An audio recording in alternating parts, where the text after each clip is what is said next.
बिस्मिल्लाहिर्रहमानिर्रहीम, अस्सलाम वालेकुम। कैपिटल टॉक में खुश आमदेद।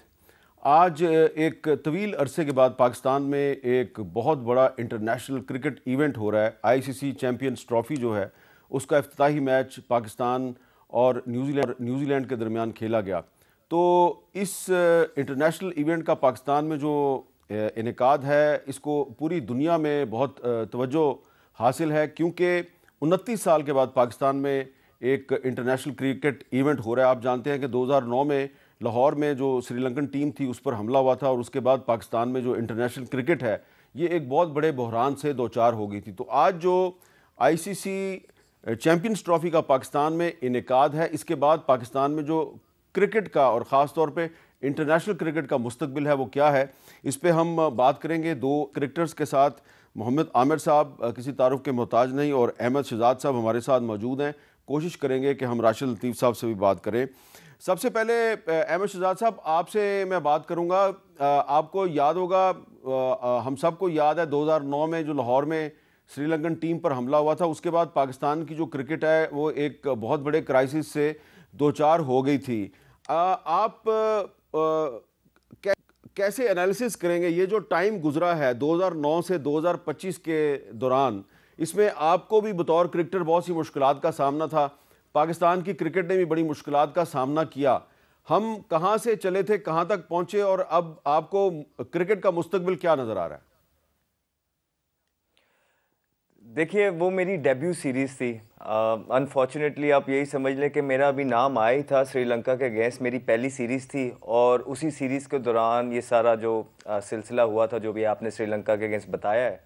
और उसके बाद हुआ ये कि हम अपने घर के अंदर क्रिकेट से महरूम हो गए और हमने सारी ज़िंदगी अपने घर के अंदर ज़्यादा क्रिकेट खेली थी। ऑब्वियसली होम कंडीशंस इसलिए इम्पॉर्टेंट होती हैं कि हमें आइडिया होता है यहाँ के पिचेस का, ग्राउंड्स का, तो हम वो खेल नहीं सके। और उसके बाद 12 साल जो है हमारी क्रिकेट दुबई, अबू धाबी के अंदर हुई, जहाँ पे एज अ बैट्समैन सबको ही मसले आए, हमें भी मसले आए, हमारी एवरेजेस नीचे गई। वो वहाँ पे एक प्रोजेक्टेड स्कोर होता है 240, लेकिन वो जो अपने अवाम के सामने इंसान हीरो बनता है और इस फ्लैट पिचेस के ऊपर परफॉर्मेंस करने का जो मज़ा है वो मोस्ट ऑफ जो हमारे टेन्योर में सारे प्लेयर्स खेले हैं वो उसको उठा नहीं सके। बड़ी खुशी की बात है कि आज इतने अरसे के बाद पाकिस्तान के अंदर क्रिकेट वापस आया है, एक आईसीसी का इवेंट वापस आया है। तो शायकीन क्रिकेट के लिए भी बहुत ज़बरदस्त चीज़ है कि वो अपने फेवरेट्स खिलाड़ियों को जो है अपने सामने देख सकते हैं। At the same time players के लिए भी इससे बड़ी कोई चीज़ हो नहीं सकती है कि वो परफॉर्मेंस करें, क्योंकि जो हीरो है ना, हीरो सुपरस्टार्स,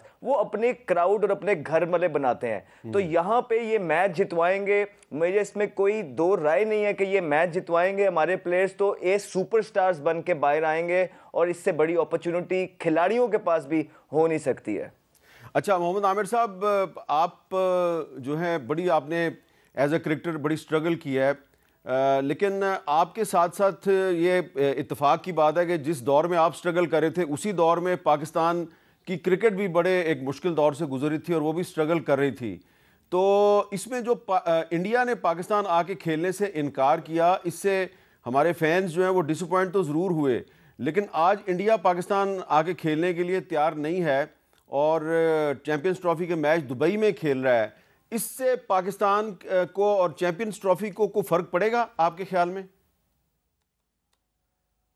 नहीं, मुझे लगता नहीं है कि पढ़ना चाहिए। अगर आप देखें कि जिस तरह की तैयारियां चल रही हैं और फैंस अगर आप देखें सोशल मीडिया पे भी देख लें, इंगेज्ड हैं। और आज जिस तरह की ओपनिंग हुई भी है, आपने देखा एयरफोर्स के जहाज़ और ये वो इतना एक इमोशनल सीन था टू बी ऑनेस्ट, कि इतने अरसे के बाद आईसीसी का टूर्नामेंट पाकिस्तान में होना ये सबसे बड़ा इंपॉर्टेंट था।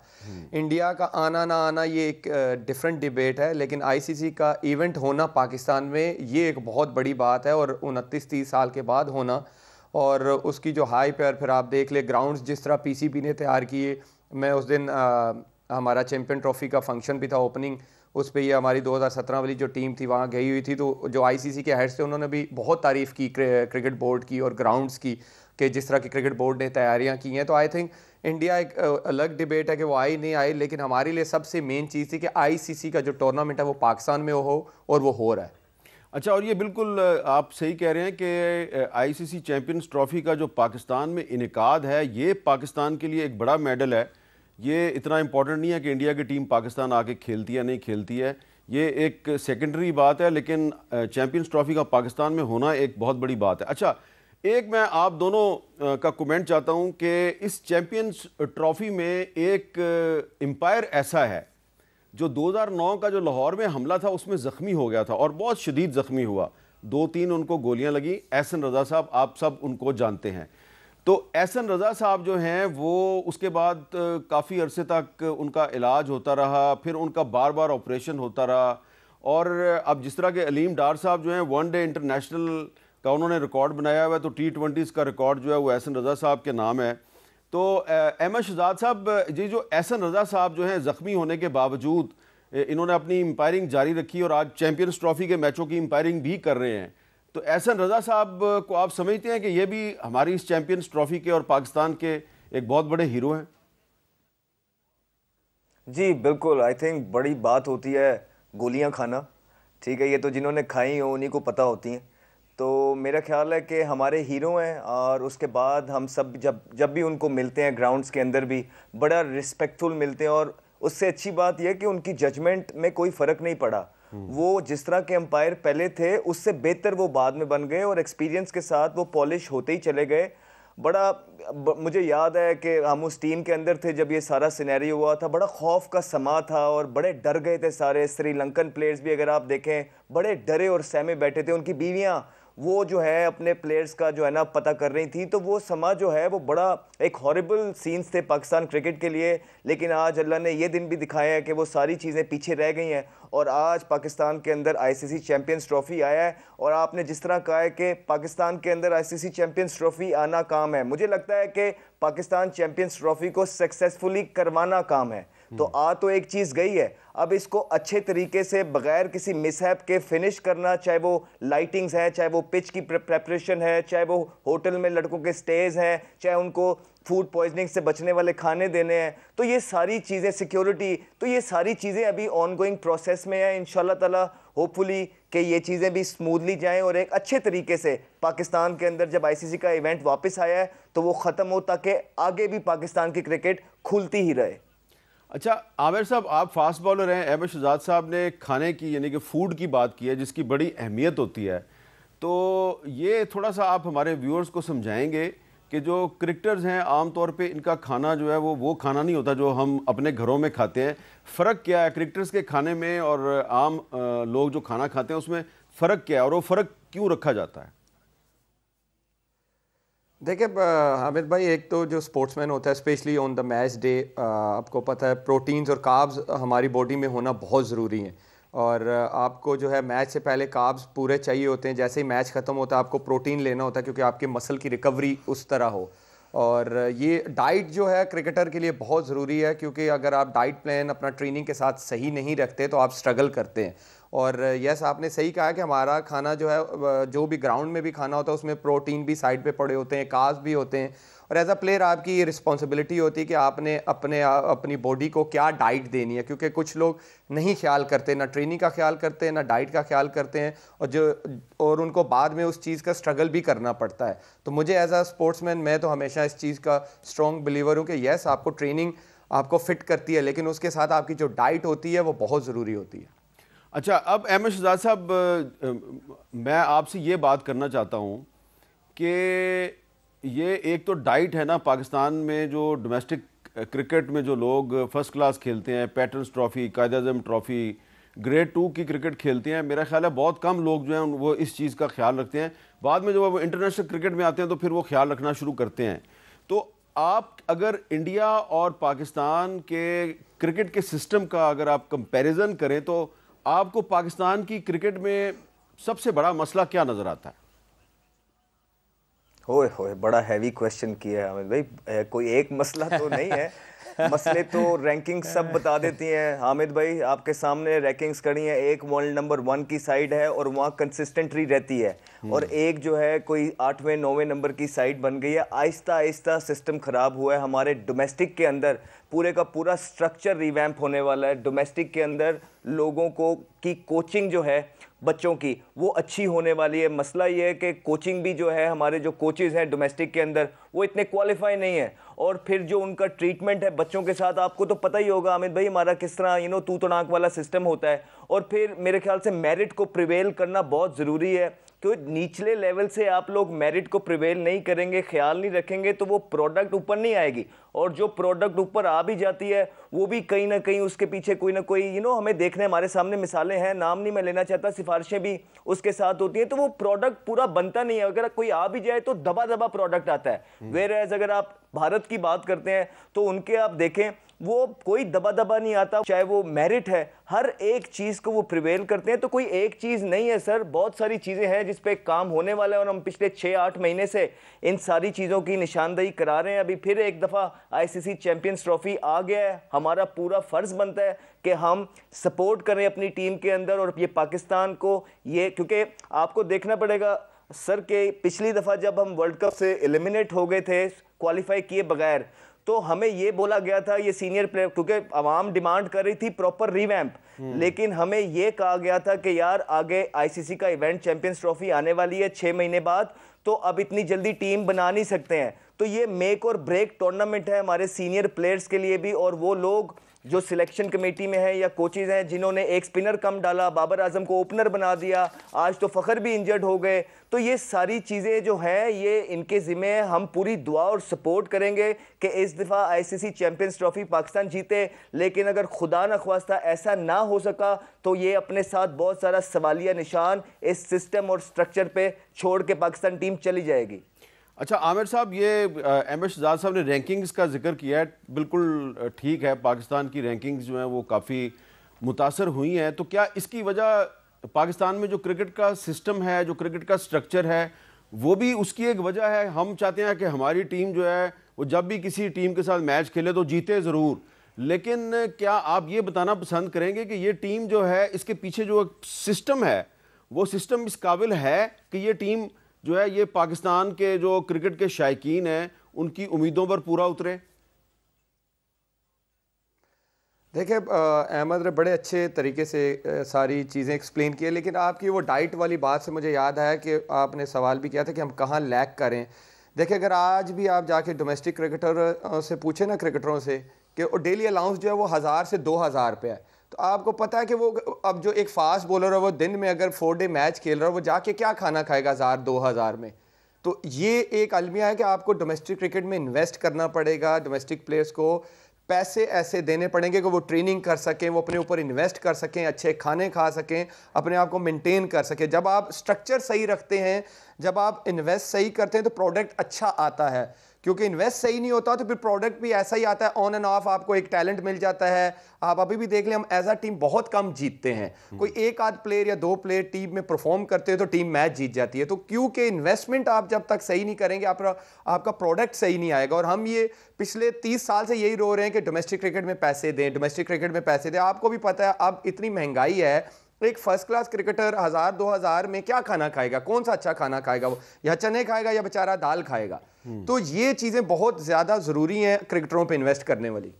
वैसे चने और दाल भी अब काफी, और सर दूसरा मैं आमिर की बात को आगे बढ़ाता चलूं, देखिए ना कि अब चेयरमैन चेंज होते हैं, साल में 3 चेयरमैन आ जाते हैं, वो एक चेयरमैन जाते हैं उसके बाद वो अपनी टीम दोबारा से ले आते हैं। पुराने चेयरमैन ने जो प्लान्स ले डाउन किए होते वो सारे उठा देते हैं और एक नए प्लान जो है ना ले डाउन हो जाते हैं। उसके बाद जब नया आता है वो फिर से आधे रास्ते, कोई चीज कंप्लीट नहीं हो रही है पाकिस्तान के अंदर, जिसका नुकसान सिर्फ और सिर्फ पाकिस्तान की क्रिकेट जो है ना उठा रही है। अच्छा, राशिद लतीफ़ साहब जो हैं उनके साथ हमारा राब्ता हो गया, अब उनसे बात करते हैं। राशिद भाई बहुत बहुत शुक्रिया, वेलकम टू कैपिटल टॉक।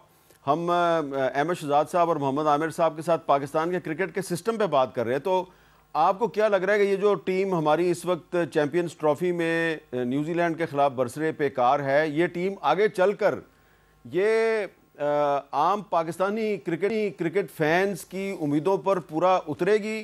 क्या सिस्टम ऐसा है पाकिस्तान में क्रिकेट का कि ये टीम जो है ये हमारी उम्मीदों पर पूरा उतरे?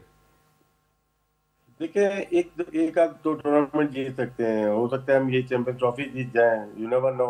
लेकिन जो आपने बात की निज़ाम की, सिस्टम की, वो लगता नहीं है कि अपनी जगह पे मौजूद है। बहुत जल्दी से 6 महीने में, 1 साल में हमारा डोमेस्टिक स्ट्रक्चर चेंज हो जाता है, जिसकी वजह यही है कि चेयरमैन चेंज होते हैं, सिलेक्शन कमेटी चेंज होती है, तो इसकी वजह से हम सबसे ज्यादा असरअंदाज जो होती है डोमेस्टिक हो जाती है। अगर हम शेफील्ड शील्ड लेते हैं या रणजी ट्रॉफी लेते हैं या इंग्लिश काउंटी लेते हैं, वो तो 150 साल से सेम चीज पैटर्न पे चल रहे हैं, वो चेंज नहीं करते अपने आप को, चाहे उनके चेयरमैन चेंज हो जाए या उनकी गवर्नमेंट चेंज हो जाए। सबसे बड़ा मसला हमारे यहाँ, जब गवर्नमेंट चेंज होती है तो चेयरमैन चेंज होता है, चेयरमैन चेंज होता है तो वो अपने बंदे लेके आता है जिसको डोमेस्टिक चलानी आती है या नहीं आती है। आमिर की सुन रहा था मैं, 1,000 2,000 का बताया इन्होंने डेली वेजेस, यहाँ 250 भी मिल रहे हैं, इसी सीजन में 250 500 भी मिल रहे हैं। और कुछ प्लेयर्स को तो सिर्फ ये बोला जा रहा है आप खेलें सिर्फ और ज्यादा बातें ना करें। हमारा बहुत बड़ा ह्यूज गैप है पीएसएल, पहले हम बोलते हैं डोमेस्टिक और इंटरनेशनल में बड़ा गैप है, अब हम इंटरनेशनल तो छोड़ दें, हमारे पीएसएल में और डोमेस्टिक में ह्यूज गैप आ गया है, जिसकी वजह से हमें बहुत सारे काम करने होंगे। मैं पहले भी बात की है, नकवी साहब तक मैंने बात पहुंचा दी, वहाब रियाज की थ्रू बात पहुंची नहीं पहुंची। हमारे वाइट बॉल के जो प्लेयर हैं उनका पेंशन नहीं है, क्योंकि कुछ प्लेयर हमारे ऐसे हैं जो कि वाइट बॉल से खेले में हैं, जैसे रोमान रईस हो गया, चैंपियन ट्रॉफी खेला हुआ जीता हुआ है, लेकिन वो नहीं खेला हुआ, क्या उसको पेंशन नहीं मिलेगी? तो बहुत सारे काम करने के हैं। बाकी नकवी साहब जो काम करना आता है उनका, वो बहुत जबरदस्त कर रहे हैं, लेकिन अगर क्रिकेट की बात करते हैं, क्रिकेट उनका फोटे नहीं है। क्रिकेट में आपको प्रोफेशनल लेके आने पड़ेंगे, जिसकी वजह से आपको क्रिकेट बेहतर करनी पड़ेगी, स्पेशली फर्स्ट क्लास क्रिकेट का स्टैंडर्ड हमें बहुत हाई करना पड़ेगा। मैच नहीं कर सकते तो लेकिन कुछ ऐसा कर दें कि हमारे प्लेयर के जो कॉन्ट्रैक्ट्स हैं वो अच्छे हो जाएं, चाहे वो डिपार्टमेंट के क्रिकेट हो या रीजनल क्रिकेट हो, उसका स्टैंडर्ड हाई करने की बहुत ज़रूरत है। अच्छा राशिद लतीफ़ साहब, मुझे कल ही एक प्लेयर बता रहा था, क्रिकेटर बता रहा था कि पिछले साल कायद-ए-आज़म ट्रॉफी में उसको मैच फ़ीस ज़्यादा मिलती थी, इस साल वो मैच फ़ीस कम हो गई है। हालांकि पाकिस्तान में महंगाई बढ़ती है तो उसकी मैच फ़ीस जो है वो बढ़नी चाहिए, कायद-ए-आज़म ट्रॉफी की वो कम हो गई है, तो ये क्या चक्कर है? मीर साहब, इसमें इंटर डिस्ट्रिक्ट का अगर आपको तो बहुत इल्म होगा, इस्लामाबाद में आपको सारा ही पता होता है क्रिकेट के बारे में, यहाँ पे डेली वेजेस भी नहीं दिए, आपने कैंप लगा दिया, 20-20 दिन के कैंप लगा दिए, और कोचेस को भी पैसे नहीं मिले।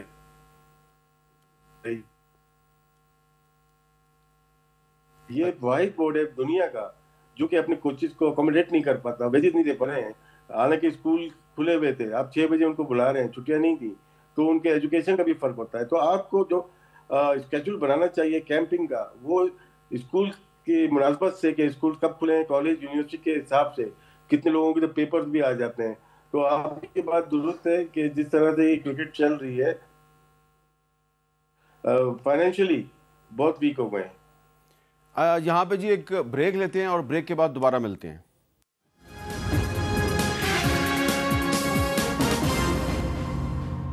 कैपिटल टॉक में दोबारा खुशामदीद। हमारे साथ मौजूद हैं अहमद शहजाद साहब और मोहम्मद आमिर साहब। अहमद शहजाद साहब, आप ज़रा ये बताएं कि आपको क्या लग रहा है कि ये जो चैम्पियंस ट्रॉफ़ी है, इसमें आपके ख्याल में कौन सी टीमें जो हैं वो सेमीफाइनल और फिर फाइनल तक पहुंच सकती हैं? मैं ये नहीं पूछ रहा कि कौन जीतेगा, लेकिन आपके ख्याल में 4 फेवरेट टीमें कौन सी हैं? देखें, पाकिस्तान टीम चाहे बॉटम भी हिट कर रही हो, लेकिन जैसे ही पाकिस्तान का नाम आता है मेरे ज़हन में तो पहले नाम पाकिस्तान आता है, दूसरा भारत, तीसरा आप देखेंगे तो साउथ अफ्रीका, चौथा आप देखेंगे तो अफगानिस्तान, और पाकिस्तान भारत का फाइनल। अच्छा, तो ये न्यूजीलैंड किधर जाएगी? वो आमिर की है। वो मेरी है। अच्छा, वो मेरी टीम है।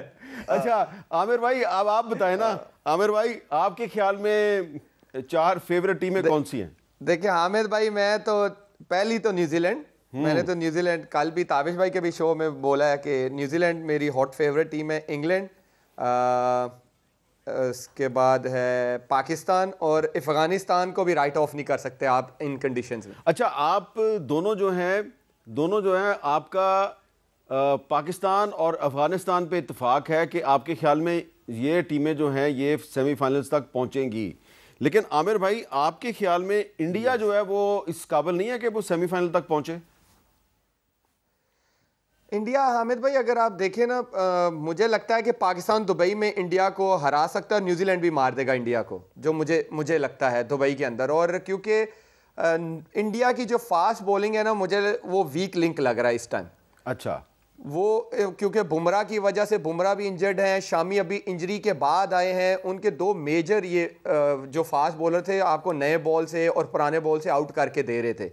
तो अगर इंडिया जहां भी अगर 300 भी करता है तो मुझे लगता है कि दूसरी टीमों के पास चांस होगा कि वो चेस कर सकते हैं और या इंडिया को पकड़ सकते हैं। अगर इंडिया आप रोहित को ऊपर से पकड़ते हैं, क्योंकि विराट की भी उस तरह की फॉर्म नहीं लगी हुई, और अगर आप रोहित को ऊपर से जल्दी आउट कर सकते हैं तो आपके पास चांसेस हैं इंडिया को हराने के। तो इसलिए मैं इंडिया, क्योंकि इस टाइम मुझे वो वेल बैलेंस साइड नहीं लग रही, जो मुझे लगता है कि न्यूजीलैंड है, अफगानिस्तान इन कंडीशंस में है, इंग्लैंड के पास सारे सोर्सेज हैं। अगर आप उनकी फास्ट बॉलिंग देखें, स्पिन देखें, उनकी बैटिंग बहुत लंबी है। पाकिस्तान को भी आप राइट ऑफ इसलिए नहीं कर सकते कि पाकिस्तान का कुछ पता नहीं चलता, और उनका दुबई में मैच अगर पाकिस्तान इंडिया से जीत जाता है तो पाकिस्तान किसी को भी मार देगा। अच्छा, एक मैंने आपसे बात पूछनी है आमिर साहब कि अभी आपने बुमराह का जिक्र किया, ये आपने भी नोटिस किया होगा कि ये हम अंडर 17, अंडर 19 किसी भी कैंप पे चले जाएं, किसी भी क्रिकेट एकेडमी में चले जाएं ना, तो वहाँ पे एक दो छोटे जो बच्चे हैं, यंग फास्ट बॉलर 14 साल के, 15 साल के, वो बुमराह के स्टाइल में हमें बॉलिंग करते हुए ज़रूर नज़र आते हैं। ऐसा लगता है कि बुमराह साहब जो हैं वो पाकिस्तान के जो यंग इमर्जिंग फास्ट बॉलर्स हैं उनके बहुत आइडियल हैं। इसकी क्या वजह है? देखिए, इसकी हामिद भाई इसलिए कि आप उसके तीनों फॉर्मेट्स की परफॉर्मेंसेस देखें। आप वो टेस्ट में आते हैं तो वो लगता है कि वो इसी फॉर्मेट के बॉलर हैं, जब वो वनडे में आते हैं वो लगता है कि इसके भी वो इसी के ही बॉलर हैं, जब वो T20 में जाते हैं तो लगता है कि T20 के बेस्ट बॉलर, वो he is a complete bowler. आप उनका कोई मुझे वीक लिंक दिखा दें, पुराना बॉल आप उनसे करवा लें, सेमी न्यू उनसे करवा लें, नया बॉल पावर प्ले में उनसे करवा लें, तो ऐसे बॉलर का कौन फैन नहीं होगा? हर बच्चा यही चाहेगा कि मैं इसी टाइप का बॉलर बनूं जो तीनों फॉर्मेट में परफॉर्म कर सके। अच्छा, अब अहमद शहजाद साहब आप बताएं, आपका ख्याल है कि इंडिया जो है वो न सिर्फ सेमीफाइनल बल्कि फाइनल तक भी पहुंच सकता है, लेकिन आमिर भाई का ख्याल है कि मुश्किल है क्योंकि इंडिया के पास बुमराह नहीं है और उसकी फास्ट बॉलिंग एक वीक लिंक है। क्या कहेंगे इस पर आप? आमिर का बड़ा तजर्बा है और आमिर ने बड़ी वैल्यूएबल बात की है कि भारत की जो है फास्ट बॉलिंग जो है वो इतनी तगड़ी नहीं है। लेकिन अगर आप दूसरी तरफ देखेंगे ना, तो एक तो अब आईसीसी के अंदर भी जय शाह जो है वो जो है ना उनके चेयरमैन है, और दुबई की पिचेस शायद अभी जो T20 लीग में आमिर खेल के आया जिसमें स्पिनर्स को इतनी हेल्प नहीं मिल रही थी, शायद उस तरह की अब ना हो। अब शायद इस तरह के पिच बने जहाँ पे, क्योंकि भारत के पास 4 स्पिनर हैं, 4, तो हमें एक तो टर्निंग पिचेस वहाँ पे देखने को मिलेंगी। दूसरा ये है कि देखें अभी इंग्लैंड के खिलाफ सीरीज़ हुई है, ये वही इंग्लैंड की टीम है जिसकी अभी आमिर तारीफ कर रहा था कि इंग्लैंड की बहुत वेल बैलेंस साइड है। उसको 8 मैचों में से 7 मैचेस हराए हैं भारत ने, तो इसका ये मतलब है कि इतनी बड़ी साइड को 8 में से 7 हराने की सलाहियत रखता है और बगैर बुमराह के ही रखता है। तो उनको अपना आइडिया है बुमराह के अलावा भी कि मैचेस किस तरह खेलने हैं। लेकिन हाँ, बुमराह की कमी कोई फिल नहीं कर सकता। वर्ल्ड नंबर 1 बॉलर है, कंप्लीट बॉलर है, जिसकी आमरी के अंदर जो है सारे वेपन्स मौजूद हैं, लेकिन उसके बगैर भी जो भारत है वो फाइनल खेलेगा। अच्छा आमिर भाई, क्या आप would you like to respond? जी नहीं, अहमद, देखिए अहमद का अपना ओपिनियन बिल्कुल वो सही कह रहा है। आप फैक्ट्स को भी डिनाई नहीं कर सकते कि इंडिया ने इंग्लैंड को हराया, लेकिन वो इंडियन कंडीशंस थी।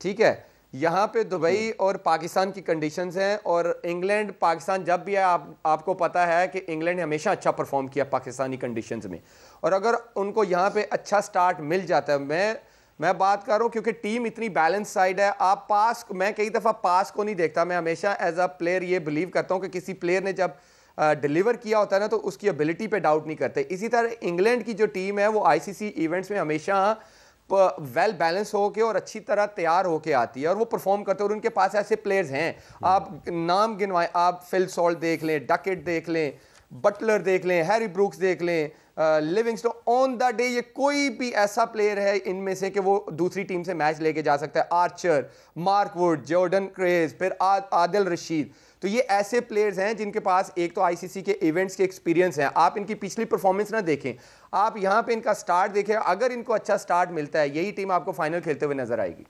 अच्छा अहमद शहजाद साहब, कुछ इंडिया का जिक्र हो रहा है, तो जो इंडिया का मीडिया है वो अभी तक अनफॉर्चुनेटली बड़े अफसोस के साथ बताना पड़ता है कि मजाक उड़ा रहा है चैम्पियंस ट्रॉफी का। और ये ऐसा का एक आर्टिकल है मेरे सामने, कह रहे हैं Pakistan is a fake host, real host is Dubai. और इसके अलावा उनके सोशल मीडिया पे भी काफ़ी मजाक उड़ाया जा रहा है, अंडरमाइन करने की कोशिश कर रहे हैं। अगर फ़र्ज़ करें कि आप कह रहे हैं अहमद शहजाद साहब कि इंडिया फाइनल में पहुंच सकता है, तो जाहिर बात है फिर फाइनल तो दुबई में होगा, तो उससे आपको नहीं लगता कि जो चैम्पियंस ट्रॉफी पाकिस्तान में हो रही है सारी की सारी चैंपियंस ट्रॉफी अंडरमाइन हो सकती है?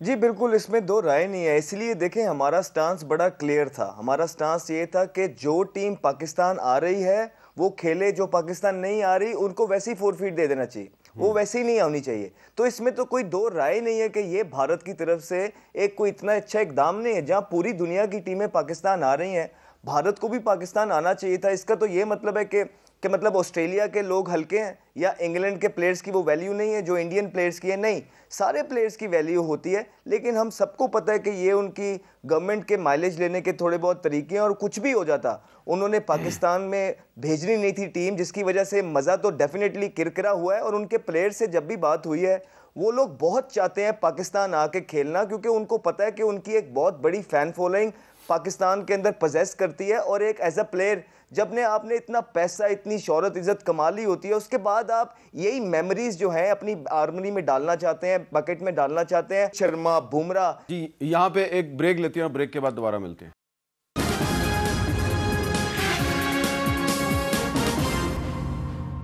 कैपिटल टॉक में दोबारा खुशामदीद। वक्फे से पहले अहमद शहजाद साहब के साथ हम बात कर रहे थे कि अगर फाइनल जो है उसमें इंडिया पहुंच गया और फाइनल अगर दुबई में हुआ, तो फिर चैंपियंस ट्रॉफी जो पाकिस्तान में हो रही है ये अंडरमाइन तो नहीं हो जाएगी? आमिर साहब, आपका इस बारे में क्या ख्याल? आपका तो खैर इब्तदाई तौर पे ये ख्याल है कि इंडिया फाइनल में पहुंचेगा ही नहीं, लेकिन फ़र्ज़ करें कि अगर पहुंच जाता है तो फिर तो बड़ी प्रॉब्लम नहीं हो जाएगी पाकिस्तान के लिए? वो तो फिर बिल्कुल डेफिनेटली एज अ पाकिस्तानी या एज अ क्रिकेट फैंस, तो जब कोई होस्ट होता है और वो फाइनल वहाँ पे ना हो रहा हो, तो ये डेफिनेटली एक डिसअपॉइंटिंग बात है।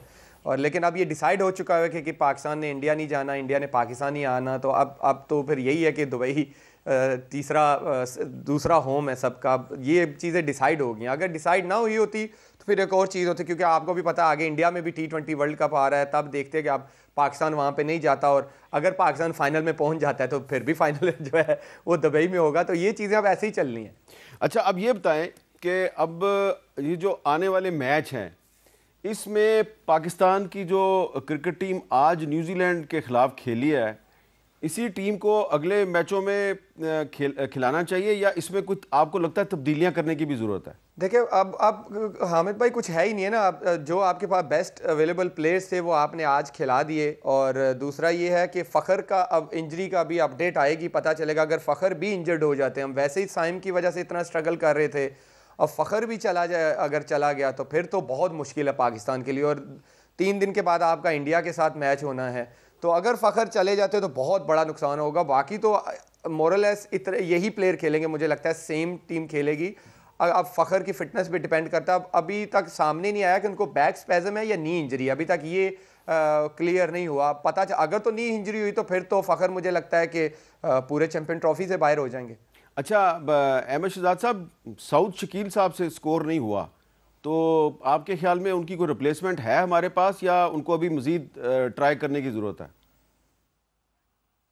नहीं, देखे ना आमिर भाई, हम यही तो बातें कर रहे थे कि इन्होंने ये कोई ओपनर लेके ही नहीं गए हैं। ये एक ओपनर लेके गए हैं और इन्होंने ज़बरदस्ती बाबर आजम से उसको ओपनर बना दिया है। और उस टाइम पे बनाया है जिस टाइम पे बाबर आजम की अपनी परफॉर्मेंस कुछ नहीं है। या तो वो परफॉर्मेंसेस कर रहे होते ना, वो कॉन्फिडेंट होते, उसके पीछे रन्स लगे होते, तो फिर आप उस बच्चे को कहते कि हाँ यार आके ओपन कर ले, एक एक्स्ट्रा चैलेंज ले ले, तो समझ आती है। इस टाइम के ऊपर आप एक ओपनर के साथ जा रहे हैं और दूसरा बाबर आजम को आपने नंबर 3 से ये कर दिया। दूसरा, आप स्पिनर ही कोई नहीं लेके गए हैं। आप देख लिए दुनिया के पास 5-5 स्पिनर है, भारत 4 स्पिनर लेके आया है, तो कोई वजह ही होएगी ना।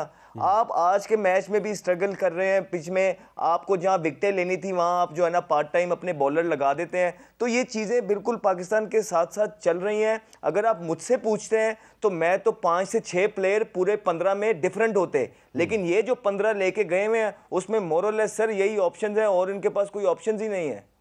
अच्छा आमिर भाई ये बताएं कि हारिस रऊफ जो है वो इंजरी के बाद खेल रहे हैं, कोई उन्होंने आज इतनी बुरी बॉलिंग नहीं की, तो आपको लगता है कि अगले मैचों में भी वो इसी तरह की बॉलिंग करते रहेंगे?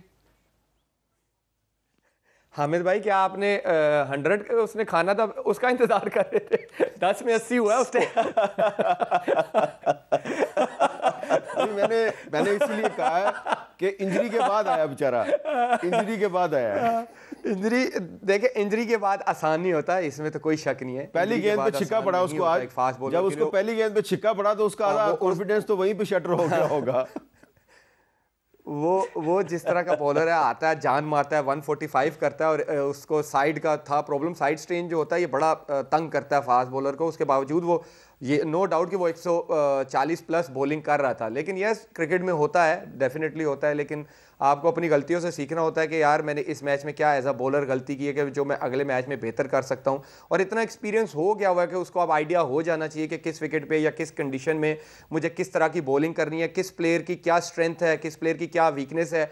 अगर आज ही आप देख लीजिए, हम अगर ओवरऑल बॉलर्स की बात कर लें तो ग्लेन फिलिप्स की अगर आप बैटिंग देखें ना, उसकी ट्राई नेशन सीरीज से जो उसने हमारे अगेंस्ट 100 किया था, और आज भी जो उसने 50 किया, वो मिड विकेट से लेके सीधा स्ट्रेट तक हमें मारी जा रहा है और हम खाई जा रहे हैं। कोई बंदा उससे एक्स्ट्रा कवर या पॉइंट की तरफ रन ही नहीं खा रहा, वो और मारता वो उसका शॉट ही मिड विकेट है, मिड ऑन है और स्ट्रेट है, और वहीं पे हम उससे खाते हैं। एज अ बॉलर मुझे यहाँ पे थोड़ा सा मैं कहता हूँ कि यार हमारे बॉलर्स के पास प्लान बी होना चाहिए कि जो एक प्लेयर की स्ट्रेंथ है उसकी स्ट्रेंथ से हट के भी तो बॉलिंग करके देखें। वो मुझे एक मिसिंग पार्ट लगता है हमारी बॉलिंग में। तो ये अहमद शहजाद साहब सही कह रहे हैं कि हमारे पास स्पेशलिस्ट स्पिनर्स ज़रा ज़्यादा होने चाहिए, एक इब्रार जो है वो काफ़ी नहीं था। बिल्कुल सही कह रहा है अहमद, हम तो कब से कह रहे हैं कि ऐसी विकेटों पे, और दिन का मैच आप देख ले, इतना ड्राई विकेट था और दिन का मैच था, तो वहां पे अगर आपके पास 2 जेन्युइन स्पिनर लगे होते, जिस तरह आपने ऊपर से 3 आउट कर दिए थे, तो आप मुझे लगता है कि आपने 2-250 पे न्यूजीलैंड को आउट भी कर देना था, 300 होना ही नहीं था। अच्छा, तो फिर अहमद शहजाद साहब, ये जो सारी गुफ्तगू हमने की है, इस गुफ्तगू की रोशनी में जो सुनने वाले हैं वो अभी भी उम्मीद रखें कि पाकिस्तान फाइनल तक पहुंच सकता है?